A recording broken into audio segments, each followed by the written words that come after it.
बच्चों, यह है हमारा प्यारा झंडा।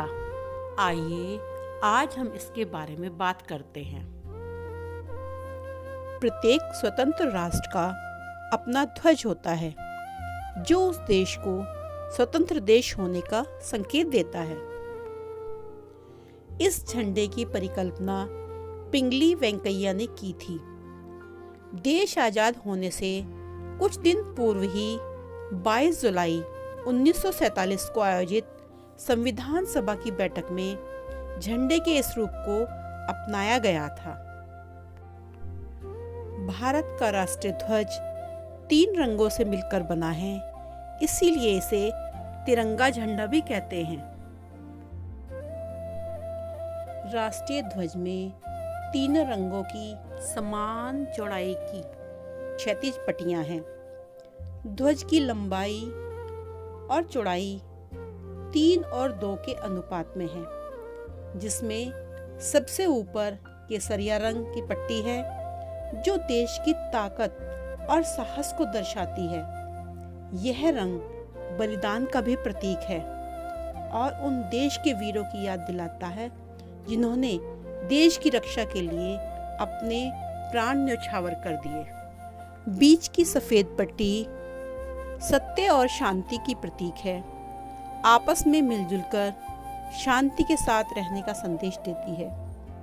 नीचे गहरे हरे रंग की पट्टी हरियाली का प्रतीक है। यह देश के विकास को दर्शाती है। सफेद पट्टी के बीच में गहरे नीले रंग का एक चक्र है जिसमें 24 तीलियां हैं, जो भारत को निरंतर प्रगतिशील रहने का प्रतीक है। इस चक्र को सारनाथ स्थित अशोक की लाट से लिया गया है। भारत का राष्ट्रीय ध्वज अपने आप में ही भारत की एकता, अखंडता, शांति, समृद्धि और विकास को दर्शाता है। स्वतंत्रता दिवस पर लाल किले की प्राचीर पर प्रधानमंत्री झंडा फहराते हैं, जबकि गणतंत्र दिवस यानी 26 जनवरी को राजपथ पर राष्ट्रपति द्वारा झंडा फहराया जाता है। इस दिन सभी सरकारी कार्यालयों, भवनों एवं सभी स्कूलों में झंडा फहराया जाता है। आइए हम आपको बताते हैं कि अपने राष्ट्रीय ध्वज के लिए हमें किन किन नियमों का पालन करना चाहिए। जब भी ध्वज फहराया जाए तो उसे सम्मानपूर्ण स्थान दिया जाए।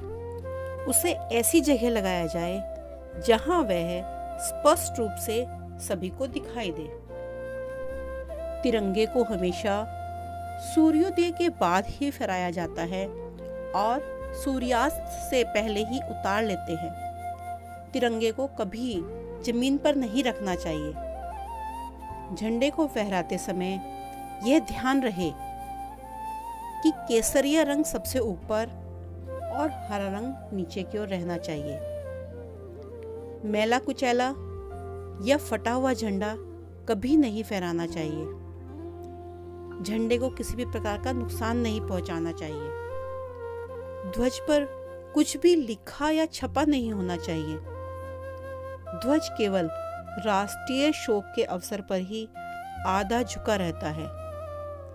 जब ध्वज फट जाए या अत्यधिक मैला हो जाए तो उसे एकांत में पूरा नष्ट कर देना चाहिए। झंडा खादी के कपड़े का बना होना चाहिए। कभी भी प्लास्टिक के झंडे को प्रयोग में नहीं लाना चाहिए। किसी दूसरे झंडे या पताका को राष्ट्रीय झंडे से बराबर या ऊंचा नहीं लगाना चाहिए। राष्ट्रीय झंडा सदैव ऊंचा ही रखना चाहिए। बच्चों, यह झंडा हमें अपनी जान से भी प्यारा है। इसे सदा ऊंचा रखना चाहिए। सभी बच्चे मेरे साथ गाएंगे। झंडा ऊंचा रहे हमारा, इसकी शान न जाने पाए, चाहे जान भले ही जाए, विश्व विजय करके दिखलाए, तब होवे प्रण पूर्ण हमारा, झंडा ऊंचा रहे हमारा, विजयी विश्व तिरंगा प्यारा, झंडा ऊंचा रहे हमारा।